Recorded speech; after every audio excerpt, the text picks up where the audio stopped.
আসসালামু আলাইকুম। কিভাবে সহজেই নতুনরা ব্যান্ড কলার কাটিং এবং সেলাই করবেন আজকের ভিডিওতে সেটাই শেয়ার করব। তো সম্পূর্ণ ভিডিওটা না টেনে অবশ্যই দেখবেন, তাহলে নতুনরা কিন্তু একেবারেই সহজে শিখে নিতে পারবেন। তো চলুন ভিডিওটি শুরু করা যাক। তো আমি এখানে কামিজটি কাটিং করে নিয়েছি, আমি কিন্তু গলাটা কাটিং করিনি। এখন এখানে এক টুকরো পেস্টিং নিয়ে নিচ্ছি। এখন এখানে আমি পেস্টিং এর থেকে লম্বা নিয়ে নিচ্ছি 6.5 ইঞ্চি এবং চওড়ার দিক দিয়ে আমি 2.5 ইঞ্চি নিয়ে নিচ্ছি। তো আপনারা আপনাদের গলা যতটুকু লম্বা দিতে চান অতটুকু দিয়ে নেবেন। আর একটা কথা হচ্ছে, যতটুকু গলা লম্বা দিবেন তার থেকে 1 ইঞ্চি বাড়িয়ে দিতে হবে, যেহেতু এটা ব্যান্ড কলার। এই জন্য যতটুকু গলা নিতে চান সব সময় এমনি সময় তার থেকে 1 ইঞ্চি বাড়িয়ে নিতে হবে, তাহলে কিন্তু আর কোনো সমস্যা হবে না। এখানে আমি পান গলা দিয়ে নিয়েছি আর সাইড দিয়ে 1 ইঞ্চি রেখেছি। এই 1 ইঞ্চি ধরে এখন পেস্টিংটা কেটে নিয়ে নিচ্ছি। কামিজ কাটার পরে সাইডের থেকে যে কাপড় বের হয় সেই কাপড় এখানে এক টুকরো নিয়ে নিতে হবে, আর কাপড়টা উপরে উল্টো থাকবে আর নিচে সোজা থাকবে। এরপর এইভাবে গলাটা বসিয়ে এখানে একটি পিন মেরে দিতে হবে একদম মিডিল বরাবর, তাহলে আর নড়বে না। এখন এখানে সাইড দিয়ে 1/2 ইঞ্চি কাপড় রেখে বাড়তি যে কাপড়গুলো থাকবে এটা কিন্তু কাটিং করে ফেলে দিতে হবে। তো আমি ওইখানে কাটিং করে নিয়ে নিচ্ছি। এইভাবে কাটিং করা হয়ে গেলে এবার এখানে এইভাবে করে ভাঁজ দিয়ে সেলাই করে নিতে হবে। তো আমিও কিন্তু যতটুকু কাপড় রেখেছিলাম অতটুকু ধরে সেম যেভাবে আছে এইভাবে সেলাইটা করে নিয়ে নিতে হবে। মিডলের এখানে আসলে সুইটা উঁচু করে নিয়ে এদিকে ঘুরিয়ে আবার সেলাইটা করে নিয়ে নিতে হবে। আর সেলাইয়ের আগে পরে কিন্তু অবশ্যই বাটটিক দিতে হবে, তা না হলে সেলাইটা খুলে যাবে। তো এখানে সেলাই করা হয়ে গেলে মিডলে এখন একটি চিহ্ন করে দিয়ে দিতে হবে, অথবা কাট করে দিতে পারেন। এবার কামিজের সামনের পাটটা সোজা করে বিছিয়ে তারপরে গলাটা রাখতে হবে, অর্থাৎ কামিজের পাটটা থাকবে সোজা এবং গলার পাটটা থাকবে উল্টো।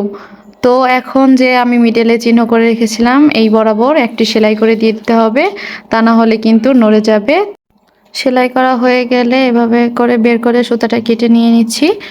এখন যে পেস্টিংটা ছিল পেস্টিংয়ের সাথে একদম গায়ের সাথে ঘেঁষে সেলাইটা করতে হবে। অবশ্যই কিন্তু খেয়াল রাখতে হবে যাতে পেস্টিংয়ের উপরে কোনোভাবেই সেলাই না পড়ে, অর্থাৎ আমাদের কাপড়ের উপর সেলাই করতে হবে কিন্তু পেস্টিংয়ের সাথে মিলিয়ে।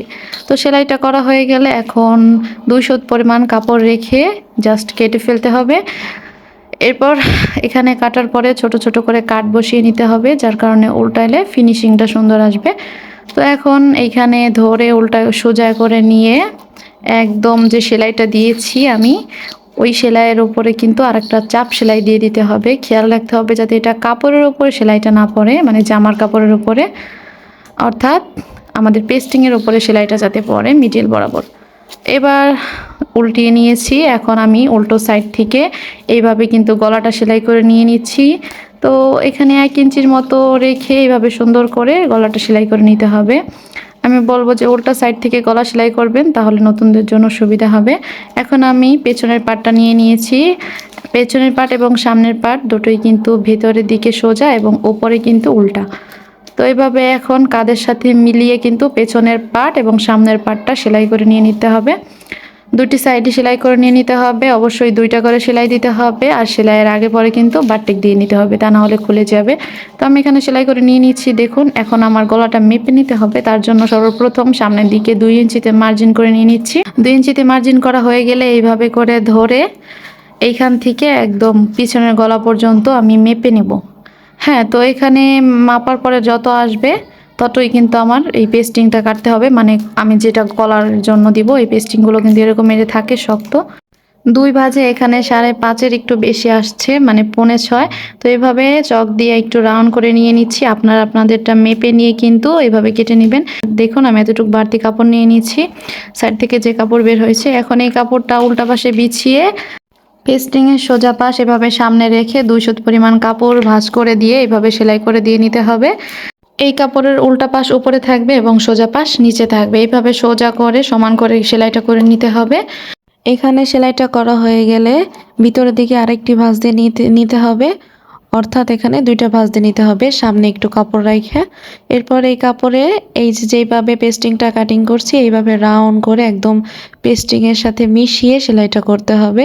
খেয়াল রাখতে হবে যেন পেস্টিংয়ের উপরে কোনোভাবেই সেলাইটা না পড়ে। এখন এখানে সেলাইটা করা হয়ে গেলে উল্টিয়ে নিতে হবে, যেভাবে আমি উল্টিয়ে নিচ্ছি এইভাবে উল্টিয়ে নিয়ে এরপরে হচ্ছে এই বাড়তি যে কাপড়গুলো থাকবে এগুলো কেটে ফেলতে হবে। সুন্দর করে উল্টিয়ে নিতে হবে যাতে কোথাও কোনো জায়গায় ঘোষ না লেগে থাকে। তো এখানে সামান্য কিছু কাপড় রেখে বাড়তি কাপড়গুলো কেটে ফেলতে হবে। এখন এই কলারটাকে ভাঁজ করে নিতে হবে। ভাঁজ করে নিয়ে মিডল বরাবর একটি চিহ্ন করে দিতে হবে এবং জামার সোজা পাশ বিছিয়ে নিতে হবে এবং এটারও মিডল বরাবর পিছনে একটি পিন মেরে দিতে হবে। তো আমি যতটুকু কাপড় রেখেছিলাম অতটুকু কাপড় ধরে এইভাবে ঘুরিয়ে সেলাই করতে হবে। এখানে কিন্তু লক্ষ্য করতে হবে, অবশ্যই বোঝানো যাবে না। আপনার কিন্তু দেখে বুঝে নিতে হবে যে আমি কিভাবে ঘুরিয়ে একদম গলার এখানে যে পর্যন্ত চিহ্ন করেছিলাম সেই পর্যন্ত ঘুরিয়ে এনে সেলাইটা কিন্তু শেষ করতে হবে। এক পাশেরটা হয়ে গেলে আবার মিডলের থেকে এই পাশেরটা এভাবে সেলাই করতে হবে। এখানে খেয়াল রাখতে হবে কোনোভাবেই যেন পেস্টিংয়ের উপর অর্থাৎ কলারের উপর সেলাইটা না পড়ে। যে বাড়তি কাপড়টুকু রেখেছি কাটার সময় সেই কাপড়টুক দিয়ে কিন্তু আমাদের জামার সাথে সেলাই করতে হবে। এই সেলাইটা হয়ে গেলে এই যে কলারের খোলা পাশ থাকবে এইখানে একটা চাপ সেলাই দিয়ে দিতে হবে। এইখানে যে আমি সেলাইটা করেছি কাপড় বাহিরে বের হয়ে আছে ওই সেলাইটা ঢেকে কিন্তু আমার এই সেলাইটা করে নিতে হবে। তো এটা কিন্তু উল্টা পাশে করতে হবে, আমি যেটা করছি এটা উল্টা পাশে থাকবে আর পিছনে যেটা আছে সেটা কিন্তু সোজা পাশে থাকবে। দেখুন আমার এখানে গলাটি কিন্তু লাগানো কমপ্লিট। তো ভিডিওর এই পর্যন্ত যারা দেখেছেন তাদেরকে অসংখ্য ধন্যবাদ। ভিডিওটি ভালো লাগলে অবশ্যই একটি লাইক করবেন এবং চ্যানেলটি সাবস্ক্রাইব করে দিবেন। আল্লাহ হাফেজ।